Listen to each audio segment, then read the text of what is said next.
شهر رمضان الذي أنزل فيه القرآن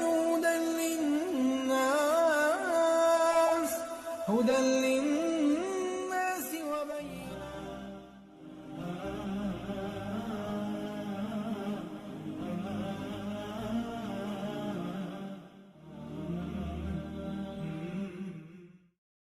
السلام عليكم ورحمة الله وبركاته.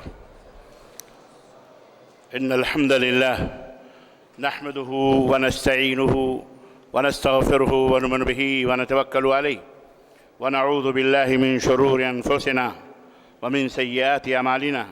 من يهده الله فلا مضل له ومن يضلل فلا هادي له، وأشهد أن لا إله إلا الله وأشهد أن محمدًا عبده ورسوله. أما بعد، فإن خير الحديث كتاب الله وخير الهدي هدي محمد صلى الله عليه وسلم، وشر الأمور محدثاتها وكل محدثة بدعة وكل بدعة ضلالة وكل ضلالة في النار. قال تعالى: يا أيها الذين آمنوا اتقوا الله حق تقاته ولا تموتن إلا وأنتم مسلمون.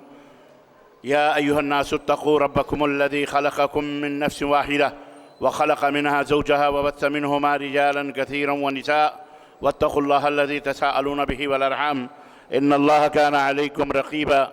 يا أيها الذين آمنوا اتقوا الله وقولوا قولا سديدا يصلح لكم أعمالكم ويغفر لكم ذنوبكم، ومن يطع الله ورسوله فقد فاز فوزا عظيما. اللهم صل على محمد وعلى آل محمد كما صليت على إبراهيم وعلى آل إبراهيم إنك حميد مجيد. اللهم بارك على محمد وعلى آل محمد كما باركت على إبراهيم وعلى آل إبراهيم إنك حميد مجيد. تمام قسم کی حمد و ثنا، کبریائی اور بڑائی اس اللہ عز و جل کے لیے لائق و زیبا ہے جس نے ہمیں اور آپ کو پیدا فرمایا، اور بیش بہا درود و سلام اس ذات مبارکہ مطہرہ پر جن کا نام نامی اسم گرامی احمد مجتبیٰ محمد مصطفیٰ صلی اللہ علیہ وسلم. برادران اسلام، نوجوان دوستوں، بزرگوں اور بھائیوں اور قابل احترام اسلامی ماں اور بہنوں اور عزیز بچوں، آج اللہ تبارک و تعالیٰ کے فضل و کرم سے ہم لوگوں نے تیسری تراویح ادا کی ہے، اور کل انشاءاللہ رمضان کی تیسری تاریخ ہے اور تیسرا روزہ ہم لوگ مکمل کریں گے.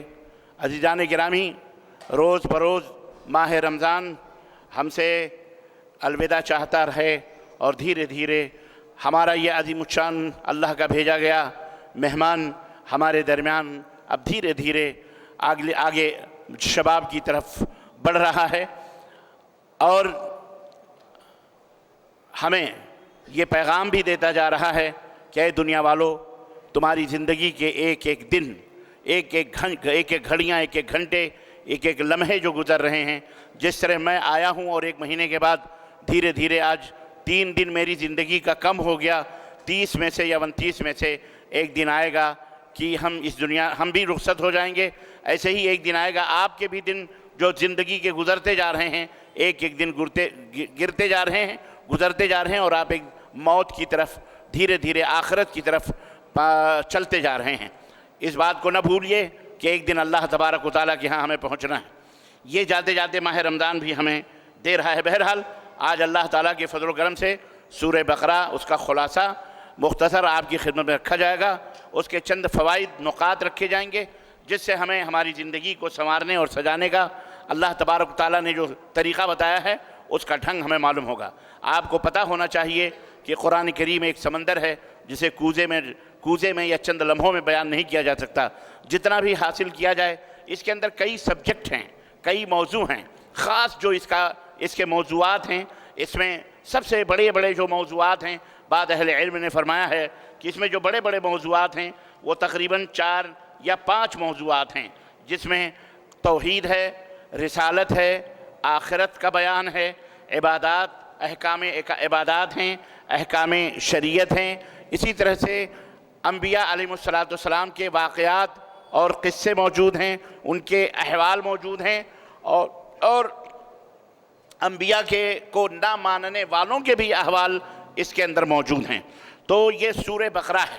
سورہ بقرہ کے بھی تقریباً 3 نام ہیں. ایک تو سورہ بقرہ ہے، اور دوسرا سنام القرآن ہے، اور تیسرا فصاحت القرآن ہے. المہم پیار سے اس کو سورۃ البقرہ کہا جاتا ہے۔ اور بقرہ اس لیے کہا جاتا ہے، سورہ بقرہ اس کا نام اس لیے ہے کہ اس کے اندر ایک گائے کا تذکرہ ہے۔ قرآن کریم کے اندر جب آپ غور کریں گے تو جتنی بھی صورتیں ہیں ان صورتوں کا اس نام سے کوئی نہ کوئی تعلق ضرور ہے، کوئی نہ کوئی رابطہ ضرور ہے۔ مثال کے طور پر سورہ النحل اگر یعنی مدھ مکھی کی صورت اگر اس کا نام سورۃ النحل پڑا ہوا ہے تو آپ دیکھیں گے کہ اللہ تعالیٰ نے اس میں مدھ مکھی کا ذکر ضرور کیا ہوا ہے۔ سورہ النمل اگر آپ دیکھیں گے اس کا نام چونٹیوں والی صورت تو اس میں چونٹیوں کا ذکر اللہ تبارک تعالیٰ نے ضرور کیا ہے۔ آل عمران کا ذکر ہے تو حضرت عیسیٰ علیہ السلام کے نانا جن کا نام آل عمران تھا ان کا تذکرہ ملے گا۔ الغرض کہیں نہ کہیں آپ کو سورہ کے اندر اس کا نام ملے گا یا ان آیات کے دوران وہ واقعہ کہیں نہ کہیں ملے گا۔ اس کا نام سورۃ البقرہ رکھا گیا۔ یہ قرآن کریم کی دوسری سورت ہے۔ البقرہ کہتے ہیں گائے کو۔ البقرہ کس کو کہتے ہیں؟ بولو، گائے کو کہتے ہیں۔ عجیب و غریب بات ہے، گائے بیل بھینس کا بھی ذکر قرآن کریم کے اندر ہے، اور ہونا چاہیے۔ ہر چیز حلال جو ہے حلال کا تذکرہ آئے گا ہی، تو اس کا نام بقرہ کیوں رکھا گیا؟ یہ بھی ایک سوال ہے کہ بھئی البقرہ اس کا نام گائے کیوں رکھا گیا؟ کیا مسلمان گائے کی پوجا اور پرستش کرتے ہیں؟ ہرگز نہیں، ایسی بات نہیں ہے، بلکہ اصل میں بنی اسرائیل کا خاص طور سے سورہ بقرہ میں ایک قوم کا ذکر بڑی شدت کے ساتھ ہوا ہے۔ اس میں بنی اسرائیل کا اللہ تبارک تعالیٰ نے بڑی تفصیل کے ساتھ ذکر کیا ہے، ان کے اوپر اپنے انعامات کا ذکر کیا ہے، اپنے کرم اور اپنی نوازش کا ذکر کیا ہے، پھر ان کو کس طرح سے لعنت ملامت ہوئی ہے جس وجہ سے اللہ نے انہیں دنیا میں ذلیل و رسوا کیا ہے، آخرت میں کیا، اس کا بھی تذکرہ اللہ نے فرما دیا ہے۔ تو یہ بنی اسرائیل کے اندر ایک قتل ہوا، ایک مرڈر ہوا، اور وہ مرڈر پتہ نہیں چلتا تھا کہ کس نے مرڈر کیا ہے۔ تو اللہ تبارک تعالیٰ نے کہا حضرت موسیٰ علیہ السلام سے کہ ان کو کہو کہ ایک گائے ذبح کریں۔ تو بنی اسرائیل مطلب یعنی موسیٰ علیہ السلام کی قوم، جن کو یوں سمجھے یہودی تھے، جو اپنے آپ کو یہودی کہتے تھے، تو ان کی بڑی گندی عادتیں تھیں۔ یہودیوں کی صفات قرآن کریم میں اللہ نے بیان فرمایا، بڑی گندی عادتیں تھیں۔ ایک ان کی عادت تھی، بہت زیادہ سوال کرتے تھے، سوال پہ سوال۔ اللہ تعالیٰ نے ایک بات کہہ دی، اس کے اوپر عمل کر لو، چونکہ چرا کی، اس لیے کیوں ایسا؟ زیادہ سوال کرنے سے آدمی مصیبت میں پھنس جاتا ہے۔ چنانچہ انہوں نے بھی سوال کیے، اللہ نے فرمایا گائے ذبح کرو، اور اس گائے کو ذبح کرنے کے بعد اس کے گوشت کا ٹکڑا جو میت ہے، جس کا مرڈر ہوا ہے، اس کے جسم پہ مارو۔ کہنے لگے کون سی گائے ہونی چاہیے، کیسی ہونی چاہیے، کنواری ہونی چاہیے یا بچے والی ہونی چاہیے، جتی ہوئی ہونی چاہیے یا غیر جتی ہوئی ہونی چاہیے، رنگ کیسا ہونا چاہیے؟ اب جتنے سوال کرتے گئے اللہ نے بھی جواب دینا شروع کیا، چل ٹھیک ہے، ہاں ایسی گائے ہونی چاہیے، ایسی گائے ہونی چاہیے، ایسی گائے۔ اب ویسی گائے ڈھونڈتے ان کے دانتوں سے پسینے آ گئے۔ المہم کہیں نہ کہیں وہ گائے مل گئی، الحمدللہ، بڑی مہنگی ملی، پورا سرمایہ خرچ کیا انہوں نے۔ ایسے ہی ان کے ساتھ ہوتا ہے جو زیادہ ہی سوال کرتے ہیں، اسی لیے اللہ تعالیٰ نے منع فرمایا، زیادہ سوالات نہ کرو، آپ کو کہا گیا وہ کر لو، ورنہ ہوگا کیا؟ اللہ تعالیٰ نے فرمایا کہ اگر زیادہ سوال کرو گے تو زیادہ پھنسو گے۔ لا تسألوا عن اشیاء ان تبد لکم تسؤکم، ایسی چیزوں کے بارے میں نہ پوچھو کہ اگر تمہیں واضح کر دیا ہے تمہارے لیے بری لگیں۔ کر رہے ہو کرتے رہو، ہاں کہیں اگر اٹکو، کہیں اگر کوئی تمہیں، ضمیر آپ کا مفتی ہے، سب سے بڑا مفتی آپ کا دل ہے۔ تو بہرحال سورہ بقرہ اسی مناسبت سے وہ گائے ذبح ہوئی، اور اس کا ذکر اللہ تعالیٰ نے قرآن کریم میں تفصیل کے ساتھ کیا ہے۔ گائے ذبح ہوئی، اس کا گوشت کا ٹکڑا اس مقتول کے اوپر، جس کا مرڈر ہوا تھا، اس کے اوپر مارا گیا، اور پھر وہ مقتول اٹھ کے بیٹھ گیا، جس کا خون ہوا تھا وہ اٹھ کے بیٹھ گیا، زندہ ہو گیا، اور اس نے بتایا مجھے فلاں نے مارا ہے، اور اس کے بعد وہ پھر مر گیا۔ اتنے ہی کے لیے کہ مجھے فلاں نے مارا، یہ بتانے کے لیے اتنا سارا پورا معاملہ جھیلنا پڑا، اور آخر پھر وہ مر گیا۔ تو اسی مناسبت سے ایک چونکہ معجزہ تھا اور ایک عظیم چیز تھی، اس لیے اللہ تعالیٰ نے اس سورہ کا نام سورۃ البقرہ رکھا، کہ اللہ تبارک و تعالیٰ کی طاقت ہے، قدرت ہے، وہ جیسے چاہے جس کو زندہ کر دے اور پھر اس کو مار دے، وہ یہ اللہ تعالیٰ کی شان ہے۔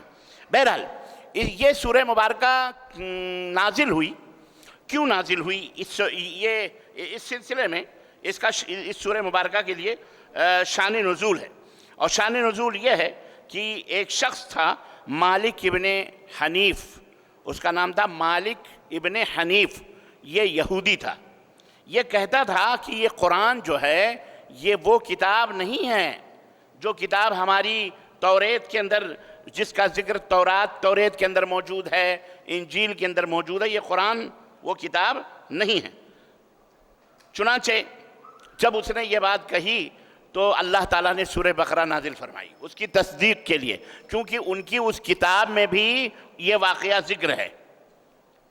تو جب اس کتاب میں اس کا ذکر ہوا تو چونکہ اللہ تعالیٰ نے اس کتاب کی شان یہ بیان فرمائی ہے کہ یہ قرآن پچھلے نبیوں کی بھی اور پچھلی کتابوں کی بھی تصدیق کرتی ہے، تو جب وہ واقعہ اس قرآن میں ذکر ہوا تو فَبُہِتَ الَّذِي کفر، تو یہودی کا چہرہ بالکل بگڑ گیا، بالکل کالا ہو گیا کہ نہیں، اس کا جھوٹا پن لوگوں کے اوپر ظاہر ہو گیا کہ یہ بہت بڑا جھوٹا آدمی ہے اور بہت بڑا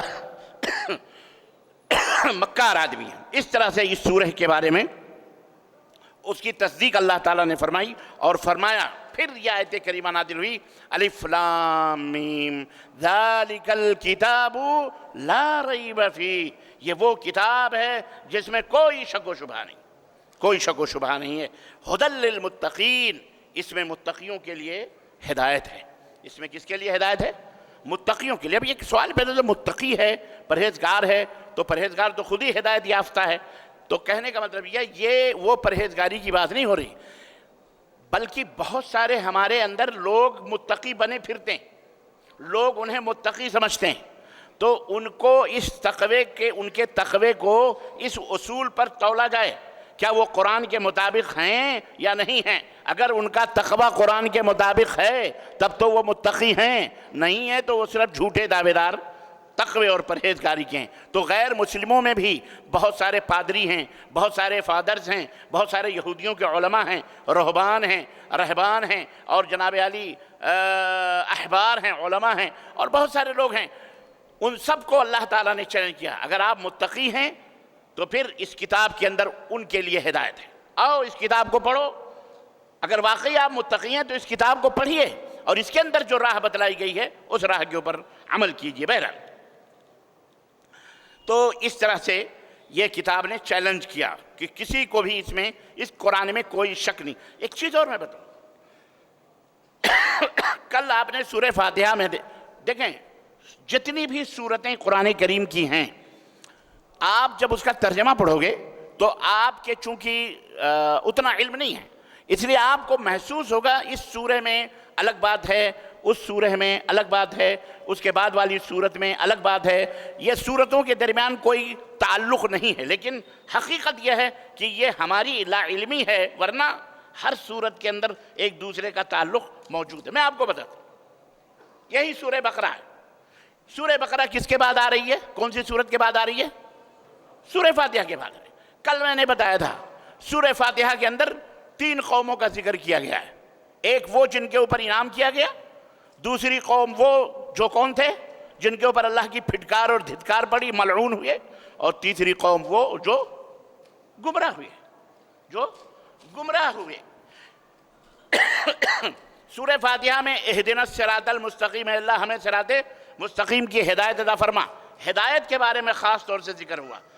آپ یہ دیکھیے کہ یہ جو سورہ بقرہ آ رہی ہے، اس کی ابتدا کے اندر ہی پہلی دوسری آیت میں ہی اللہ تعالیٰ نے ہدایت کا ذکر فرمایا ہے۔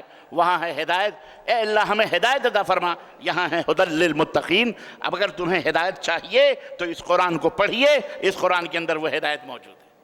ایک تعلق یہ پیدا ہوا۔ آگے آئیے آگے اللہ تعالیٰ نے ذکر فرمایا، بہرحال 3 قوموں کا ذکر فرمایا آگے، ایک کافروں کا ذکر فرمایا، پہلے مومنوں کا ذکر فرمایا، اور اس کے بعد کافروں کا ذکر فرمایا، اور اس کے بعد ان دونوں کے بیچ میں رہنے والی ایک قوم ہے جس کو کیا کہتے ہیں؟ بولو، ہاں، 2 گلے ہیں، 2 منھے سانپ، با مسلمان اللہ اللہ باب رحمن رام رام، با مسلمان اللہ اللہ باب رحمن